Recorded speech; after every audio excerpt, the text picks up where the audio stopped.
ngalan ng Panginoon. Ako po si Carlos Hernandez Jr.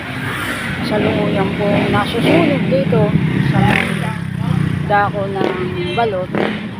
Kung titignan nyo po, ito po fire truck. Kaya nga hindi po natin alam kung ano ang mangyayari sa ating buhay. Kaya sabi naman sa Juan Kabanata 10, talata 10, hindi pumaparito ang magnanakaw, kundi upang magnakaw, kumatay at pumuksa. Naparito ako upang ang mga tupa ay magkaroon ng buhay at kasaganaan ito. Paano tayo magiging tupa? Sabi sa Juan Kabanata 10, talata 25 hanggang 28, sumagot si Jesus, sinabi ko na sa inyo, datapat hindi kayo nagsisampalataya, ang mga gawang ginagawa ko sa pangalan ng Ama ay siyang nagpapagto tungkol sa akin. Datapat hindi kayo nagsisampalataya sapagkat hindi kayo sa aking mga tupa.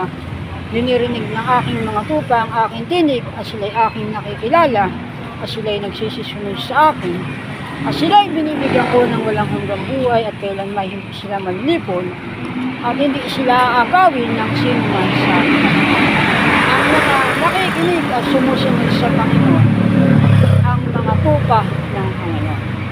At para sa Panginoon, yung mga tupa niya ay itinalaga niya hindi lamang magkaroon ng buhay, kundi magkaroon ng kasaganaan nito. Yun ang nasa Juan Kabanata 10, talata 10. Hindi pumaparito ang magnanakaw, kundi upang magnakaw, pumatay at pumuksa. Ako'y naparito upang ang mga tupa ay magkaroon ng buhay, buhay na masagana Diyos. Kaya hindi po natin alam ang mangyayari sa ating buhay. Kaya patuloy tayong makinig at sumunod sa Panginoon.